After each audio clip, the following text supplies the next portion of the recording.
Hello, my name is Mr. Paulus. Welcome to episode 1, Paying the Devil His Due. This is the story of a charter school in Santa Fe, New Mexico that very nearly achieved excellence before it suddenly collapsed. The story began in 1999 when a pair of high school teachers in Santa Fe decided to charter their own school.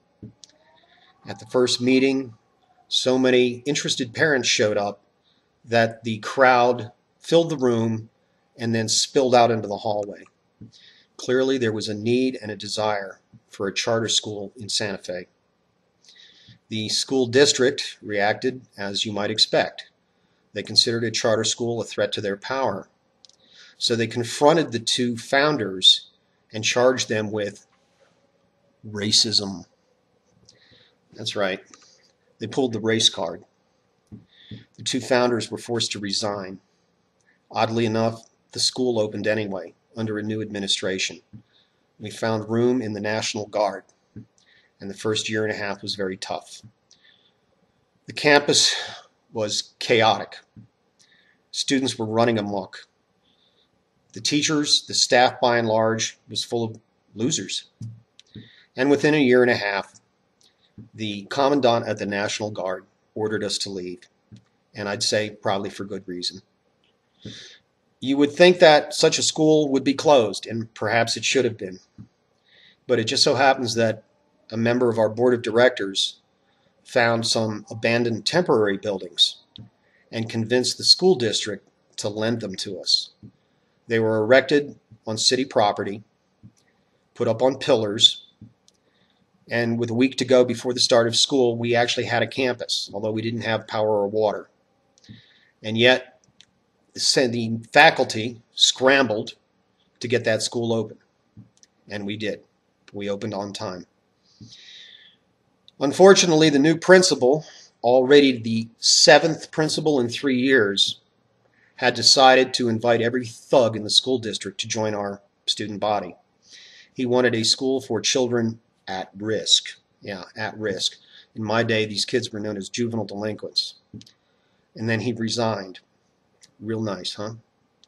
So for the next 2 years, we had to fight what we called the thug wars. We had to create a campus culture that would make them feel unwelcome. And fortunately, as good kids began to join, the thugs lost their audience, and they self-selected out. Took us 2 years, but we got rid of them. And we also got lucky because finally someone found the right person to sit in the principal's chair. The great lady had arrived. Over the next 4 years, we began to have success under the administration of the great lady. And by the way, I'm keeping all names confidential in this video because I just don't want to get trouble from the district or from anybody still involved with the school. We started to have success. We quelled the chaos. We disciplined the students, and we created a culture of genuine learning. And we began to send kids to college. We have graduates now attending Stanford, Yale, and Princeton.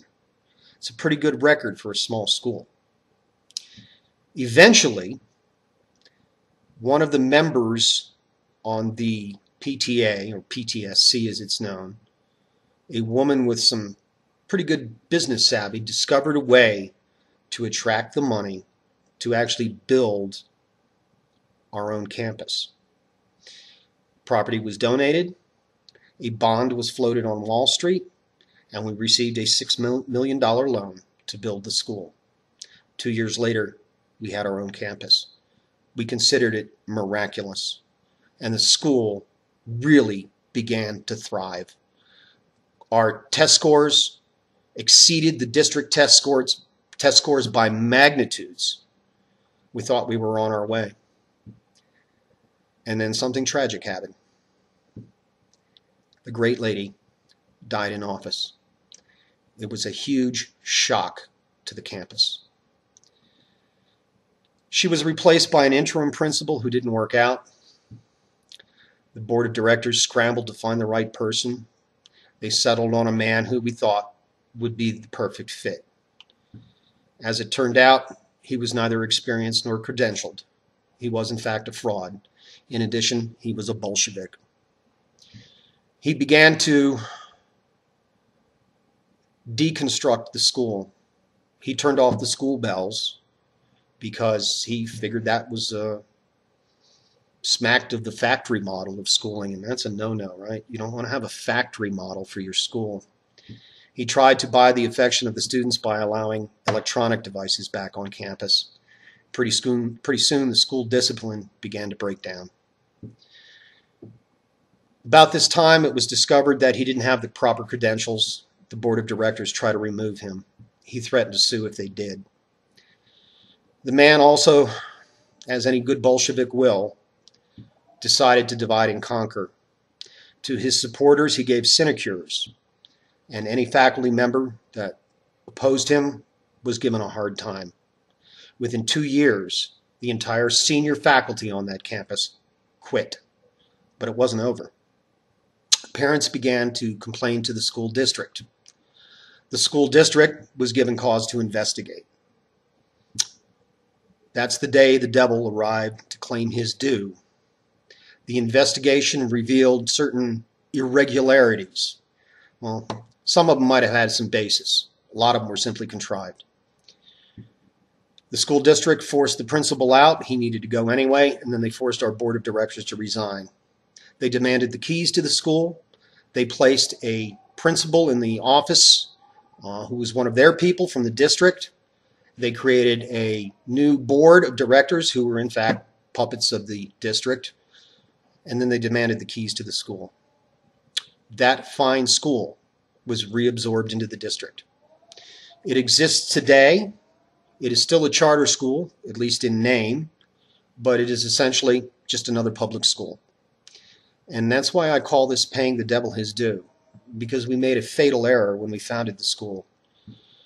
When you accept public funds, you become beholden to the government that provides them. And eventually the government is going to make demands. In our case, they simply took the school back. And why am I telling you this story? Well, members of the senior faculty from that school, most retired or no longer working in education, have decided to create another school. This one is going to be done with private funds. It's going to be a private school. Now, the first school was in fact a failure. We lost it. But we've done this once before, and we nearly achieved excellence. We intend to do it again after having learned from our failures. So this is my invitation to you. This is the first in a series of videos. We're going to form the Starfish Academy, and if you're familiar with Bill Whittle, you'll understand the reference. We're going to be associated with Bill Whittle's Common Sense Resistance. It's going to take us some time to put this project together, but I want you to visit our website regularly. I'm going to put up at least one video a week. First, to keep you informed of where we are in our progress, and also some videos explaining our pedagogy and our philosophy. This is the first step in the Common Sense Resistance. When we get things together, I'm going to put up a button so that you can donate to this effort. Not now. We're nowhere close to that. But you are invited to visit us on a regular basis as part of the Common Sense Resistance. We hope to see you down the road as a member of our school, the Starfish Academy. Visit us often. Thank you very much for your attention. This is Mr. Paulus for the Common Sense Resistance.